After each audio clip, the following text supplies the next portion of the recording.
Hi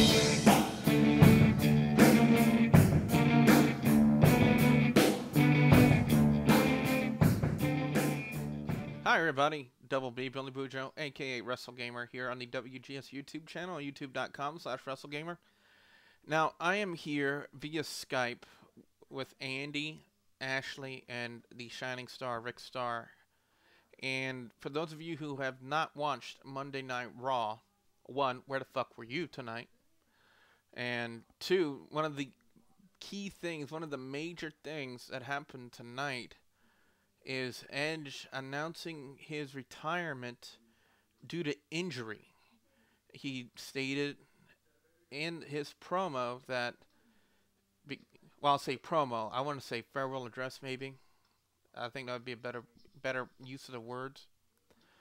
That he had MRIs done on his neck, and he did mention of the fact of the neck injury he had about 8 or 9 years ago, and the fact he was having strength issues in his arm and in his hand.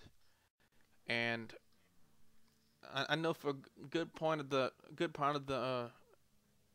segment, the time that was given to Edge, that a lot of people in the chat room were hoping for this to be a work. Because if this was a work, this would be like one big frickin' hell of a work.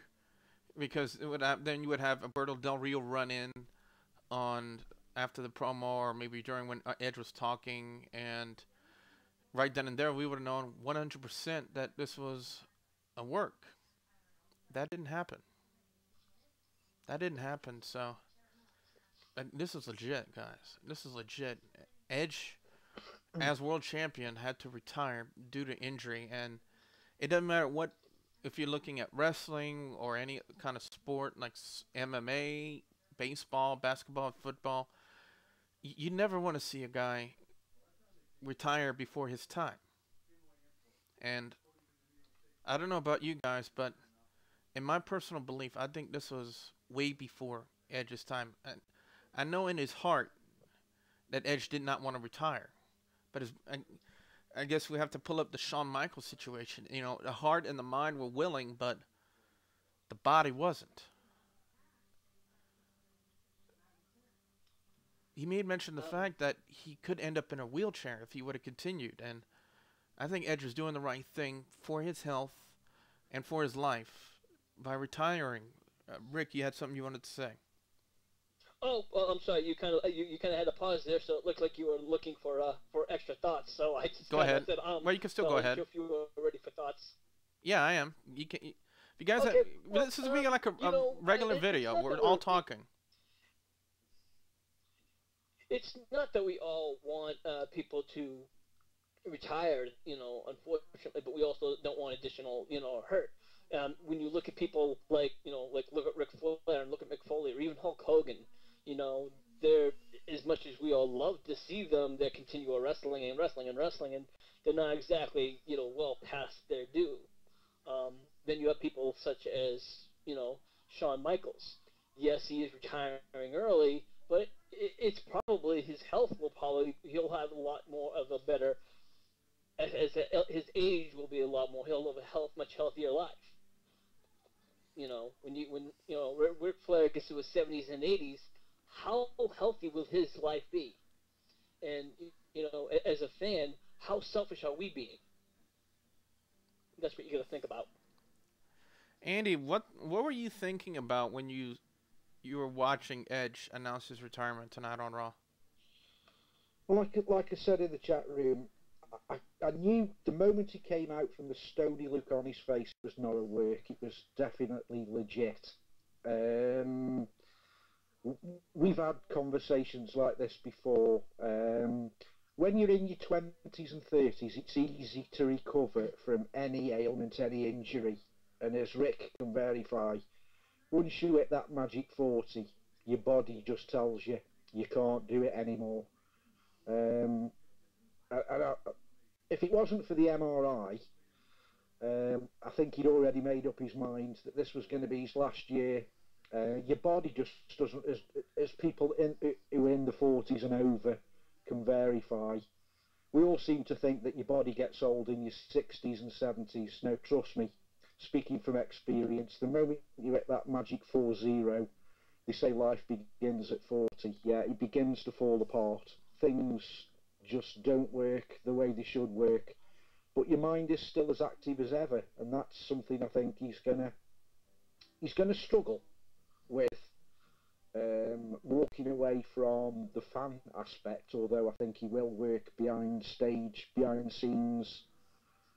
I think there'll be a bit of talk about people saying he might even teach to a wrestling school. I think even that's out the window. Take Austin, for example.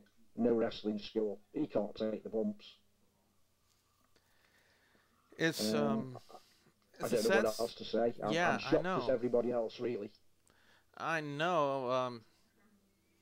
Normally we wait until WGS Radio for topics like this to talk about, but this was just too big a of of a too big of a deal, too big for us to wait until Wednesday night to talk about this. That's why we're making this video. Ashley, what were you thinking when you were watching this? Well, it was kind. It was partly I was thinking, work because he was supposed to be in the match, at Extreme Rules, the ladder match with Del Rio, which we found out on SmackDown last week. And part of me was thinking, the way he looked, this doesn't seem like a work. And then, when you also take into account the fact that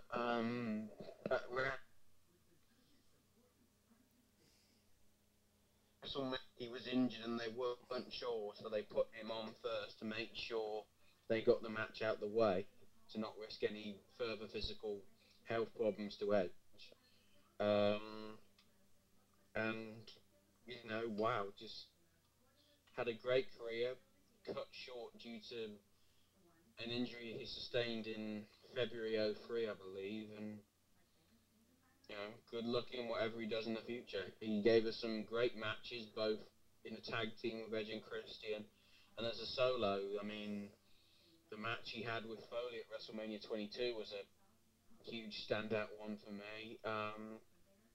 The fact that he's the only person so far to have won King of the Ring, Money in the Bank, and the Royal Rumble, and apparently, according to Wiki, along with Kurt Angle, is the only person to have held every major title in the company. But he's held it more times than anybody. I think, Ashley, you have those numbers. He's held the US title, the Intercontinental title, the tag titles of both varieties before they were merged, and both the WWE and the World Heavyweight Championship. Which it comes to every belt in WWE at the minute, bar the Divas, of course. Yeah. He's held one time.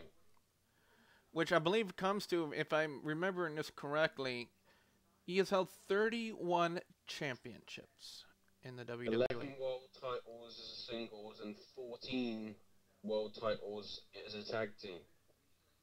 Yeah. It's just, it's hard to fathom. Again, it's just right out of the blue. I believe, we've said it. WWE did a great job keeping this under wraps.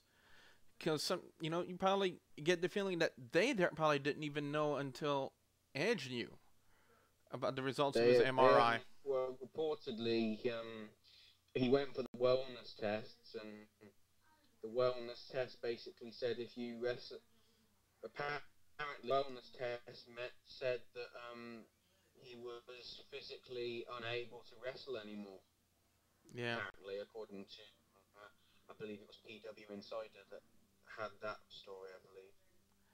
So, yeah, it's a big one, but I guess it was inevitable because for the past few months he's been saying in post SmackDown shows when he's been in Canada or in New York or in California. The only one thing I noticed is everyone was saying thank you Edge and thank you Edge and thank you Edge, and luckily they weren't doing one more match, because if they had done that I probably would have been very angry with the WWE Universe.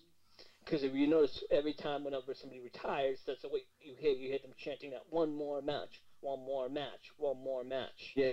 And I'm always thinking to them and Yeah, thinking, but that well, when haven't they come this person back. given you enough? I believe that. You know, I believe why they that's say how that is normally because when they they can retire, believe I the just guy really wanna see can that physically match. go. Let's go back to that one match. I mean, this person retired for a reason. And but the You know, fans believe that the guy can Like, physically you know, go they for one retired more because match, they Rick. had injuries, or they retired because they've had enough. And it's like, isn't enough? When is enough enough? Yeah, but I believe the fans, when they do it with other guys, they believe that the guy can physically go for one more match. With Edge, there was no doubt he can't go another match because if he did, he would run the risk of, one.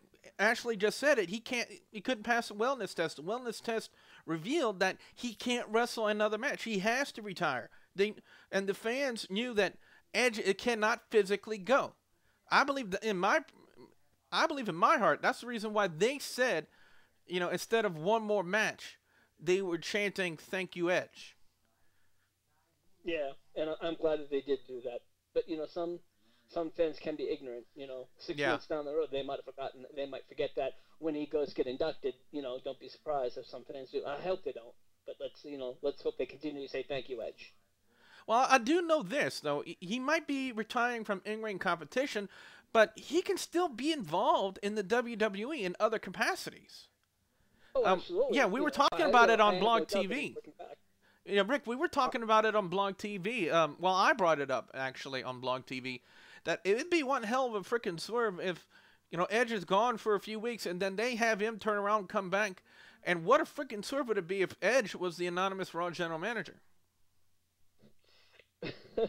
That'd be a hell of a swerve. Yeah, right, same laptop that he was so vividly serving. Yeah, it would be a hell of a swerve, though. It would be a hell of a swerve. But I wonder if we can, we still have a few minutes here to on this video.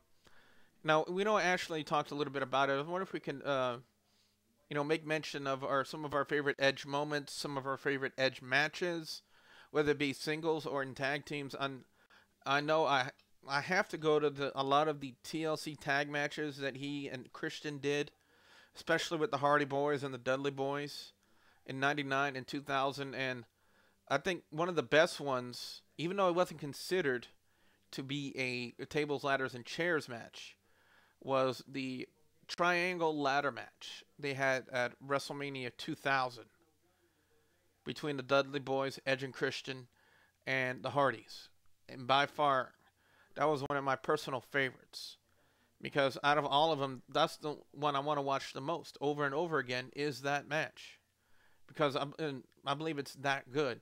Now, the first ever coined tables, ladders, and chairs match between the Dudley Boys, Edge and Christian, and the Hardys was good in itself. But for some reason, I really don't want to watch it more. I find the triangle ladder match from WrestleMania 2000 to be more entertaining to me. I don't know if you guys agree with that, but that's what I think. I go back to a lot of as far as singles goes, he did a lot of good stuff with Kurt Angle. I believe it was in a hair versus hair match that Kurt Angle lost and he became bald. It was in a match with Edge. Yep. I know Edge had I know when they were doing like the heel comedy thing, for the benefit of those with flash photography and stuff like that. I'm very glad he brought that up because, that was a great part. He had even though they were heels at the time, they did a lot of funny stuff, a lot of great comedic stuff. I literally laughed when he said, in the part that he had a live sex celebration. He's glad he did it with Lita and not Vicky Guerrero. I thought that was hilarious when he mentioned that. I really liked the feud he did with Cena in 2006. I thought that was one of the make it or break it feuds for Edge in his career, in my opinion. Was that feud he did with Cena in 2006. And then also the feud he had with Undertaker in '08. I think that made him even more as well. Yeah. Yeah, but I hate to steal and repeat. They did Hell in a Cell in '08, didn't they? Yeah, SummerSlam 08 was Hell in a Cell, yeah. That was amazing. That was an amazing match in itself. And hardcore wise, I have to steal what repeat what Ashley said. I mean, I'm sorry, Edge and Mick Foley at WrestleMania 22 by far was one of the best matches on the card. Now, without going off track, a close second was the Money in the Bank they had that year. But as far as best match of the night on WrestleMania 22 was Edge and Mick Foley. And he did a lot of good stuff. The feud he was having, especially going into ECW's One Night Stand that year, the tag match that he and Mick Foley had against Tommy Dreamer and Terry Funk, that was amazing. It turned into a 6-person, if you guys remember that, but because Beulah McGillicuddy and Lita got involved. But so many different matches, so many great matches, so many great moments in Edge's career. I think another thing that I thought was great for his career is when they made the Rated R Superstar belt. The Rated R Superstar Championship belt. Oh, yeah, when he got his own spinner belt. I thought that was great as well. But, and of course he got his own TV show in The Cutting Edge. Yeah, The Cutting Edge. And, a lot of people are still wondering, what can Edge do now? And you have to go back to the fact that not only was he a great in-ring performer, but he has great mic skills. When it comes to cutting promos, Edge was one of the best when it came to cutting promos. I mean, whether it was heel or face or comedic or anything like that, when it comes to cutting promos, Edge was one of the best. So they can probably have him do in-ring mic work. They can have him work another angle, where he doesn't have to be in the ring or do anything physical. That's why I mentioned the whole anonymous Raw General Manager thing. But I want to ask you guys about this because, again, we will talk a lot more about this on WGS Radio. But, Rick, I want to start with you. If you can pick a couple of your favorite Edge moments or favorite Edge matches, what would they be? I'd probably have to say my best moments, and a lot of people probably got to like you, is probably his moments when he was doing the whole, the Vicky moments. Because he was they were just, I thought it was hilarious. And that's when he was, I think it was in 08 and 09, and that's when he was, usually taking, Vicky for granted, and right now when Vicky's probably using Dolph Ziggler as her boyfriend when they were doing the whole marriage thing, and they had the Big Show love affair in that marriage thing, too. Well, yeah, when he was using that pretty much just to get his title shots and keeping the title reigns and just, all the little things. And then I think even when the Big Show got involved, it was just all that funny shit. I can, off the top of my head, I wouldn't remember, but if I had seen the captions, it would just flash back. Yeah. But I just remember those off the top of my, because, that's where he'd always been, named the ultimate opportunist. Yes. Yes. That's when you knew that his career was cemented in the WWE, because when he got dubbed the ultimate opportunist, that name stuck with him and has followed him ever since. Yeah. Andy, what about you? If you can think back to a couple of your favorite Edge matches or Edge moments in the WWE, what would they be? Like everybody else, the tables, ladders and chairs, the Brood comes to mind. I think the real life Edge, Lita, Matt Hardy scenario was very well done, even if it was slightly in bad taste. One thing that does spring to mind, that I can't recall any other wrestler ever doing this, no matter what persona Edge has, he was always very believable. If he was a good guy, everybody loved him. When he was a bad guy, you wanted to kick the television screen through. He was very believable in everything he did. Yeah. Ashley, I know you mentioned one already, the WrestleMania 22 match between Edge and Mick Foley, the Hardcore Rules. Are there any other ones that you can think of that you like? Possibly anything really involving a ladder. Back in, what was it, 98, was it? there was that match that the New Brood and the Brood had against each other, which wasn't it? It was Edge and Christian taking. I know what it is. I know what you're thinking about. Basically, it was the Hardys. For, Yeah. I think it was, what was it, $10,000 in a briefcase? Yeah, for Terry Runnels' services. Brilliant. Yeah, it was Terry Runnels' services. It was for Well. yeah. Yeah, but from that you had the evolution to the triangle ladder match at WrestleMania WrestleMania 16 in 2000, and then in SummerSlam 2000 you had the first TLC, and you had a great TLC match at WrestleMania 17. He had a great ladder match with, I remember, he had a great ladder match with Flair in 06, didn't he? Yes, he did. Like just before the Royal Rumble. That was a pretty damn good match. I know a good one too. Unforgiven 2006, the TLC match he had with Cena. I was just going to say that. That was a good match for Cena. Yeah. That was really good.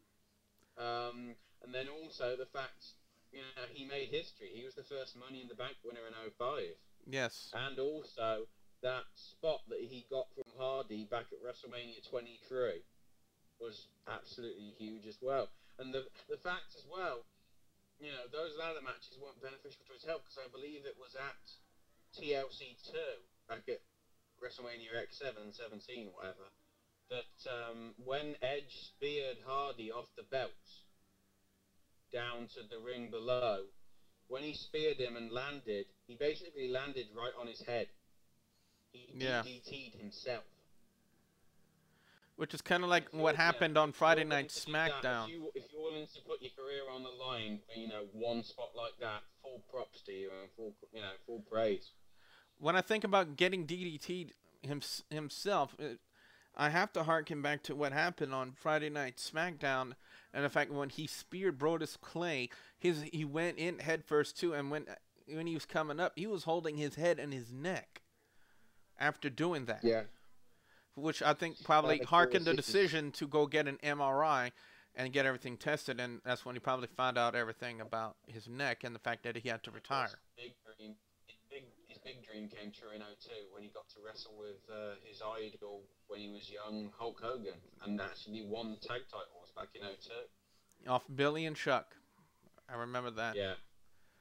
But I think it's time to end this video, but before in this video, I'd like to say thank you, Edge, for everything you've done in the WWE. I'm pretty sure all the guys have their own separate thank yous as well, but I'd like to say... Yeah, whatever you do in the future, Edge, good luck to you, my man. Thank you very much for all the years that you've been in the WWE and all the great storylines and the way you've entertained us as wrestling fans. And again, just all I can say is thank you for the memories. That's all I can tell you. I'm sure that Rick and Andy, too, probably have their own separate thank yous as well. Thank you very much, Edge. Good luck to you. Yeah, all I can say is thank you very much, Edge. Not glad that you've got out of wrestling, but glad that you've taken the advice and you're looking after your health. It's a shame you didn't leave it till next week when the UK tour happened, but, If you guys out there are watching, this video, if you have some of your favorite Edge moments or favorite Edge matches you would like to mention here, leave it in the comment section below. And definitely when we talk more about this on WGS Radio Wednesday night, we will mention your matches and mention your name on the air on Blog Talk Radio this Wednesday night. So until then, for the benefit of Flash Photography, that's the Shining Star Rick Star, Ashley, Billy, Boudreaux, and Andy signing out. Thank you very much for watching.